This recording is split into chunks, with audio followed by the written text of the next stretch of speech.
Muito bem. Olha que comparação, que jogo de palavras altamente inteligente. Não há maior força, já li isso, vou repetir. Não há maior força que a humildade, entendida em seu verdadeiro significado. Nem há maior sábio do que o homem humilde. A humildade é uma força que leva avante o humilde. Consequentemente, o humilde é uma pessoa sábia. As pessoas que se colocam com humildade na sua vida, ele atrai inumeráveis pessoas ao seu redor.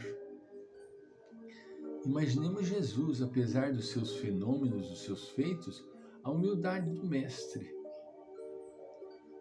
Tinha centenas e milhares de pessoas ao seu redor. Gandhi, a humildade de Gandhi e muitos outros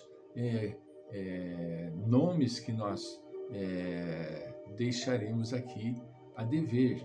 Albert Schweitzer, Dr. Robomil Jordan, inumeráveis, Francisco Cândido Xavier. Entende? Nós não ficaremos citando aqui um vídeo inteiro de nomes de pessoas que deram seu testemunho de humildade, né? Segundo Lacordaire, deves ser humilde, mas a humildade não consiste em esconder o próprio engenho, as próprias virtudes, ou em acreditar-se pior que os outros, mas em conhecer claramente o que nos falta e em não se assoberbar pelo que temos. Conhecermos aquilo que nos falta, reconhecer aquilo que nos falta ainda, e não ensoberbarmos por aquilo que nós já temos. É humildade. Uma coisa anula a outra.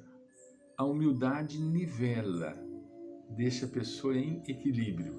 Ser humilde, portanto, não é o mesmo que se rebaixar. É conhecer as justas proporções. Para o aspirante espiritual que deseja conhecer-se e autoformar-se, é necessário esta clareza de visão, esta objetividade, esta desapaixonada consideração daquilo que lhe toca, a qual lhe permite se enquadrar no grande esquema evolutivo, reconhecendo seu justo lugar e prosseguindo com um olhar límpido para a sua autoformação. A pessoa, ela sabe se colocar no seu devido lugar. Ela não quer estar acima de ninguém e também não se coloca rebaixadamente, porque afinal de contas ele sabe, ele tem o seu devido valor. Ele tem o seu devido valor, né? O leitor terá de certo notado como é mais fácil saberem as pessoas. O leitor terá de certo notado como é mais fácil saberem as pessoas julgar outras, reconhecer os defeitos alheios, de que se conhecer a si próprios. Fato estranho. Quando nos voltamos para a nossa pessoa, aparentemente uma névoa, olha que graça, uma névoa ofusca-nos o olhar, e não raro, esta mesma névoa é composta de orgulho, de autossatisfação e de autodefesa. Nós, infelizmente, somos isto. O prazer que nós sentimos em julgar e diminuir o alheio. Por quê? Porque nós crescemos. É a ilusão que nós desenvolvemos dentro de nós mesmos, não é? O certo é a gente verdadeiramente desenvolver valor, mas sem a necessidade de que esse valor resplandeça. Sermos humildes. Não precisamos ficar mostrando para absolutamente ninguém o que somos. Seria, porém, menos grave se nos orgulhássemos de uma superioridade real. Olha, seria, porém, menos grave se nos orgulhássemos de uma superioridade real. O fato é que frequentemente nos enchemos de orgulho por méritos que não possuímos. Isso é real. Por superioridades imaginárias, por qualidades que na realidade não nos caracterizam. Não falta quem se creia inteligente, bom, altruísta e se gabe disso. Ao passo que, se vissem a luz da verdade, descobririam que sua verdadeira natureza é bem diversa.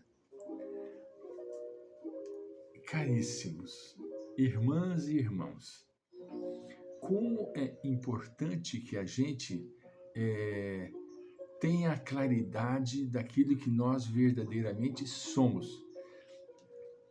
Vai se tornar muito mais fácil o nosso caminhar se nós tivermos esse tipo de comportamento.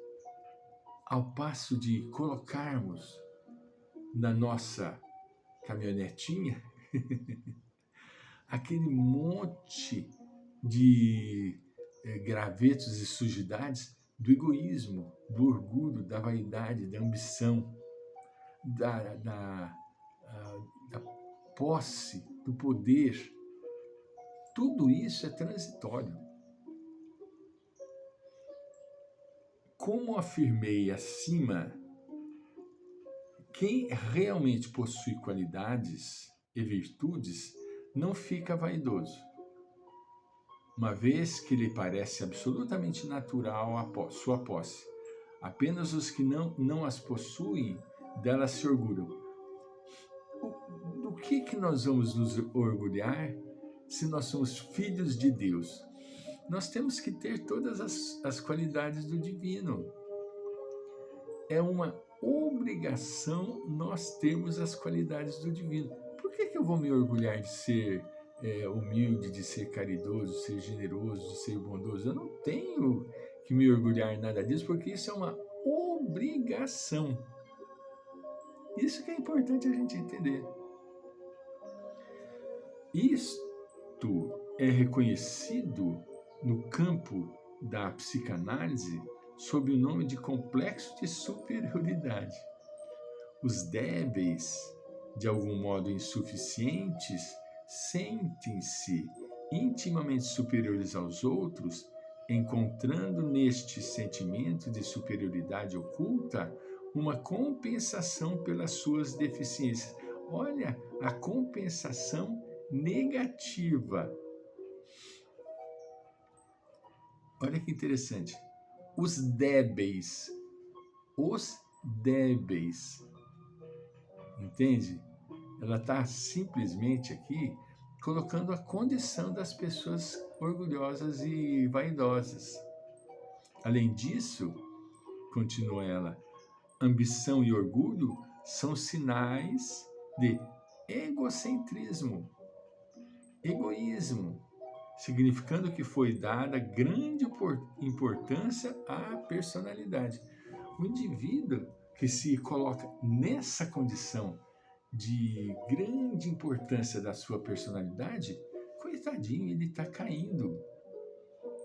E o duro que a queda geralmente traz sofrimento, porque ele perde a postura, perde posições que não possuía e que supunha possuir.